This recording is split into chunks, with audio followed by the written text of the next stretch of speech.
Boa tarde, Shalom Adonai. Estamos entrando no ar e eu quero agradecer a você que se inscreveu no nosso canal Conhecer e Saber.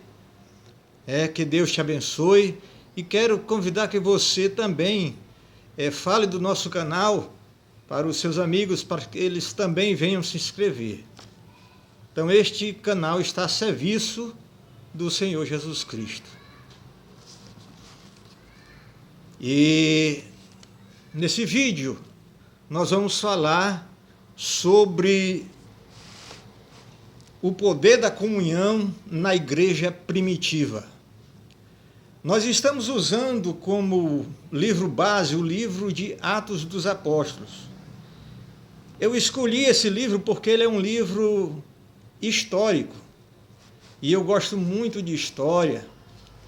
Aliás, eu sou estudante de história. Eu estudo na Faculdade FAEL. E o curso que eu faço lá é o curso de história.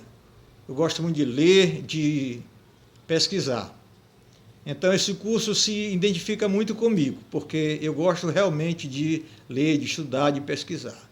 Então, o livro de Atos, que tem como seu autor Lucas, que escreveu também o terceiro evangelho, né? Nós temos Mateus, Marcos, Lucas. Então ele escreveu o terceiro evangelho e também escreveu Atos dos Apóstolos. Inclusive, em nossos vídeos anteriores, nós falamos, já um pouco sobre o livro de Atos, mostrando a sua autoria, em que ano. E nós vamos prosseguir uma sequência de acontecimentos registrado dentro desse livro, que é um livro histórico, é um livro que conta a história da igreja, do seu desenvolvimento, quando começou ali na era ali dos apóstolos, Então a igreja do primeiro século. Então eu quero convidar você para participar conosco, da leitura bíblica, porque nós vamos fazer uma leitura bíblica para nós começarmos, a nossa reflexão. Então, nós vamos ler hoje o capítulo 2 do livro de Atos dos Apóstolos, e nós vamos ler do versículo 40. Nós vamos começar do versículo 40 e vamos até o versículo de número 47. O versículo 40 diz assim: e com muitas outras palavras, isto testificava e os exortava, dizendo: salvai-vos desta geração perversa.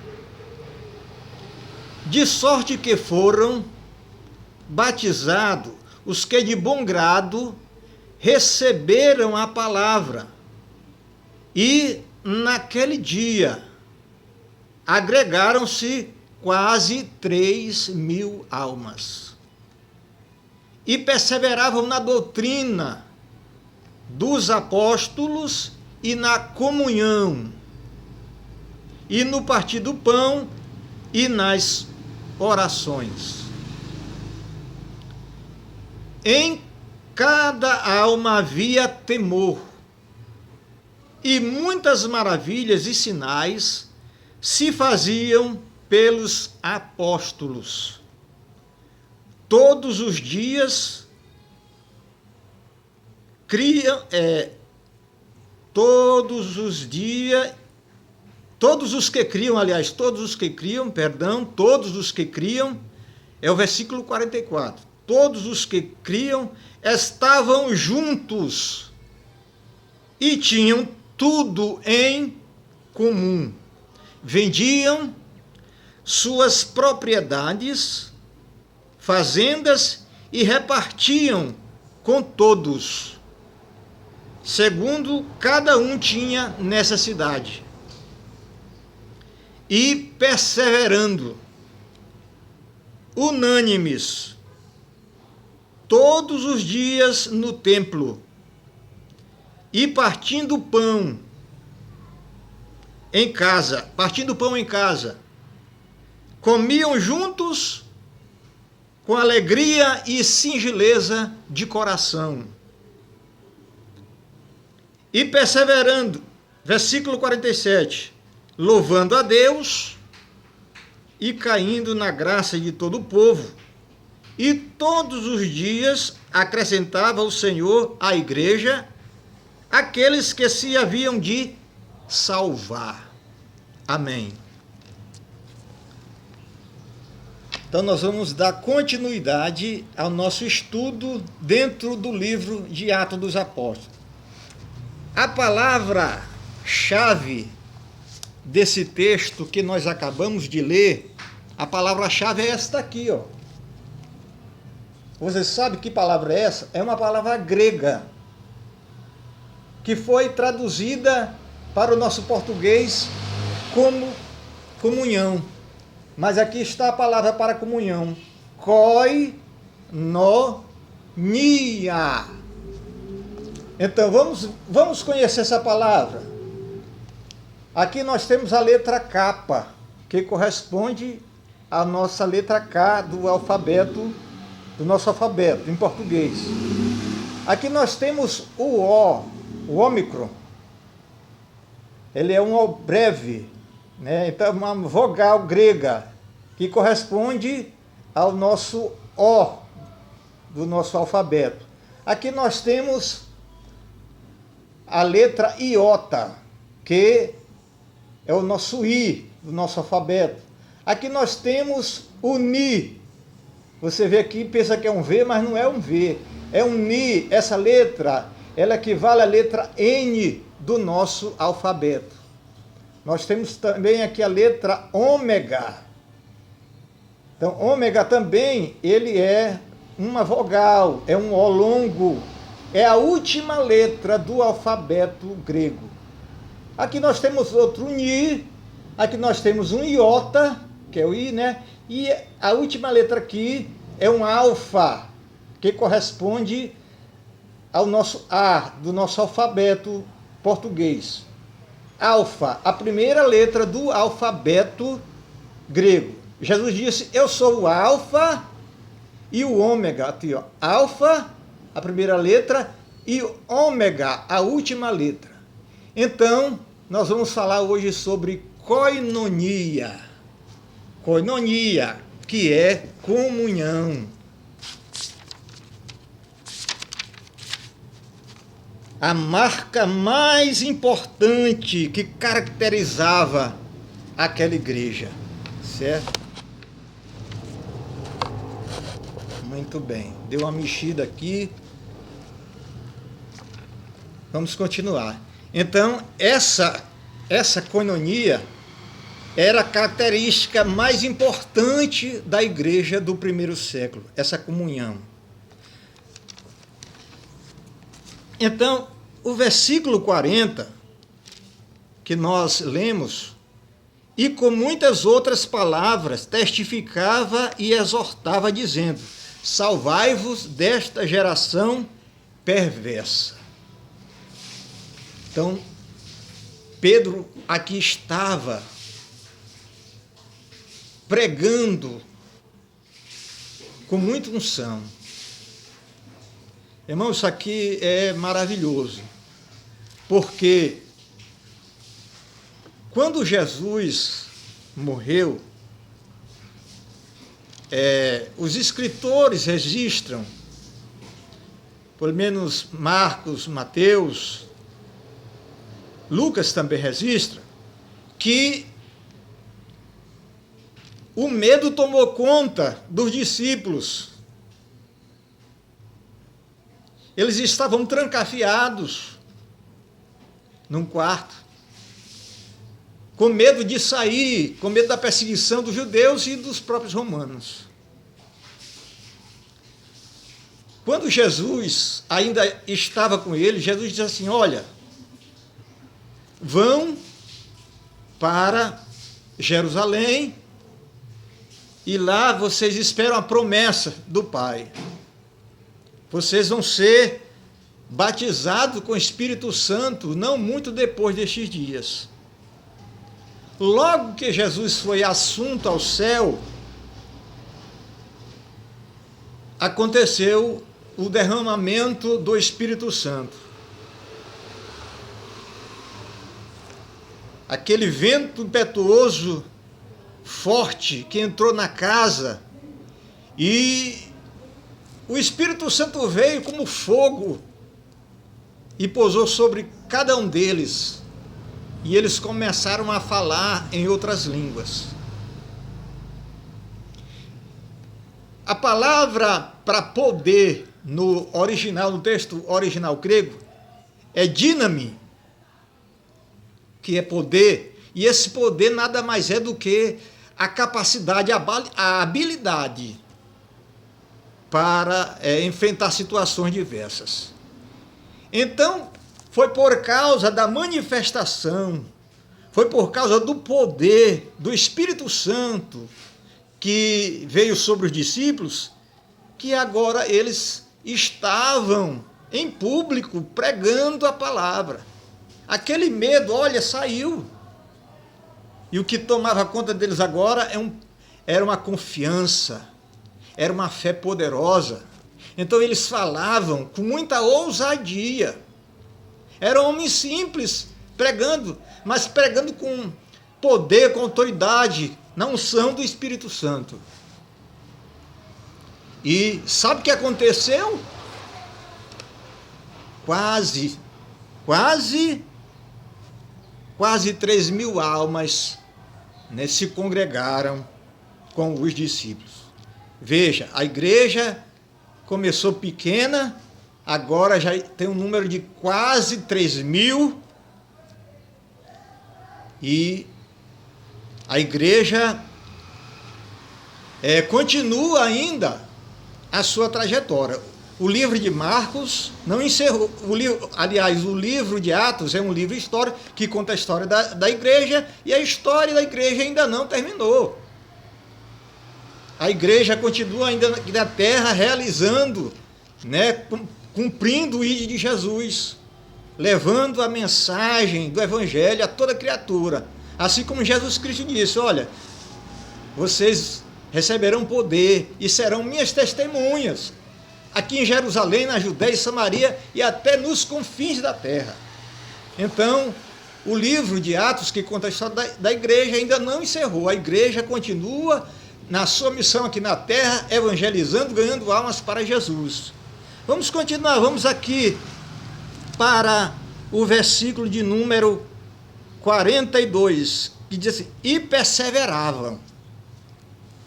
Perseverar é quando você não desiste. Perseverar é continuar, é não parar, é não desistir, é não retroceder. Eles continuavam na missão que eles receberam de Jesus. Jesus disse para eles, ide por todo mundo, pregai o Evangelho. Então eles saíram levando a mensagem de nosso Senhor Jesus Cristo e perseveravam na doutrina dos apóstolos. Aqui entra a questão de como viviam os cristãos primitivos, né? Existia uma comunhão, era uma marca mais forte da igreja do primeiro século, é a comunhão com que eles viviam entre si, né? E pensar na doutrina dos apóstolos, e na comunhão, na koinonia, e no partir do pão e nas orações. Estava unânime nessas três coisas, na doutrina, estava unânimes no partir do pão, estavam unânimes nas orações. Nas orações. Então, agora que veja os frutos da comunhão. Veja o que eles o que eles estavam agora produzindo por causa da sua comunhão com Deus. Olha, e em cada alma havia temor. É o primeiro fruto da comunhão. É temor a Deus. Temor a Deus. O segundo fruto da comunhão é sinais e maravilhas. Os milagres. Os sinais, os milagres que os apóstolos realizaram em nome do Senhor Jesus Cristo. Este é outro fruto. A assistência social também, outro fruto da comunhão daquela igreja, porque eles davam assistência social, eles se importavam com seu irmão, né?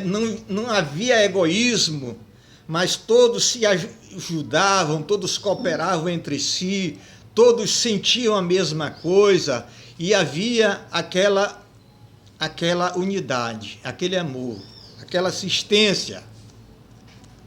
E outro fruto é o crescimento também. A igreja crescia cada dia mais. Tudo isto porque era uma igreja que estava unida. Uma igreja que não divergia, né? Não divergia de pensamento, de opiniões, mas acreditavam que a doutrina dos apóstolos era a doutrina de Deus. Eles recebiam como palavra de Deus. Então não havia essa discórdia, não havia divergência, porque quando alguém do grupo diverge, né, da doutrina dos apóstolos do Senhor Jesus, o que acontece? Dá lugar para a heresia. A comunhão, as seitas aparecem, eu registrei isso aqui, as seitas aparecem quando um indivíduo ou grupo, as seitas aparecem quando um indivíduo ou grupo apresenta uma doutrina contrária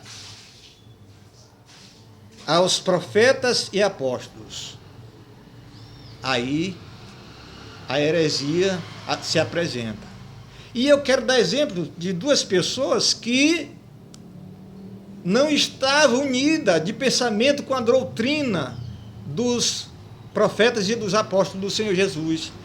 Nós temos dois personagens aqui que estavam divergindo da doutrina, dos ensinamentos dos apóstolos, que foi ele, Balaão, né? Exemplo aqui de Balaão,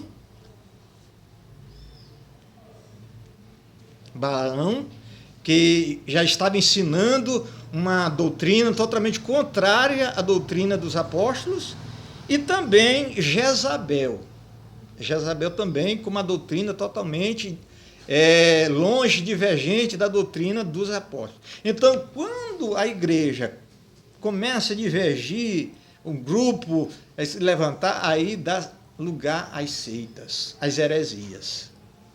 Então, por que a igreja do primeiro século, mesmo sendo uma igreja que apresentava defeitos, era uma igreja poderosa? Por quê? Porque não divergia na questão doutrinária, certo? Eles acreditavam que a doutrina dos apóstolos vinha de Deus. Paulo, ele disse para os irmãos de Coríntios: porque eu recebi do Senhor o que também vos ensinei. Então, eles recebiam a palavra dos apóstolos como sendo palavra de Deus. Então, eu acho lindo essa comunhão que existia na igreja do primeiro século. E quantas maravilhas o Senhor fez através dos apóstolos por causa da união, por causa da comunhão. E eu quero dizer que a igreja tem que ser uma igreja que tem que ter como marca também, bem evidente, a comunhão. Nós temos que nos amar mais, nós temos que ser mais unidos, certo? Para que o Senhor venha também manifestar o seu poder, Vem fazer essas maravilhas. E a igreja crescia muito e tem crescido porque quem dirige a igreja é o Espírito Santo. A igreja não está órfã, né? Nós podemos contar com o auxílio do Espírito Santo, né? Que está ao nosso lado para colocar as palavras na nossa boca, como colocava as palavras na boca dos apóstolos. E eles pregavam com tanto poder, com tanta graça, que as pessoas não resistiam ao chamado daquela pregação, porque estavam todos cheios do poder, cheios da glória de Deus, né? E Deus continua realizando maravilhas. Então, nós falamos no vídeo passado sobre o derramamento do Espírito Santo. E o Senhor Jesus continua batizando com fogo. Aquele batismo que João Batista falou. Esse batismo do Espírito Santo com fogo, só Jesus pode dar, né? Então, a igreja cresceu, a igreja triunfou por causa da sua comunhão. Então, vamos viver em comunhão, porque isso agrada, isso fortalece o corpo de Cristo, e o corpo de Cristo é a igreja. Então, eu quero encerrar essa nossa palestra com estas palavras. O Espírito Santo quer operar em nosso meio, mas só o fará se estivermos vivendo a genuína comunhão cristã. Então, repetir, o Espírito Santo ele quer operar em nosso meio, mas só fará se estivermos vivendo a genuína comunhão cristã. Que Deus em Cristo nos abençoe e aguarde o próximo vídeo, né? Deus te abençoe, graça e paz.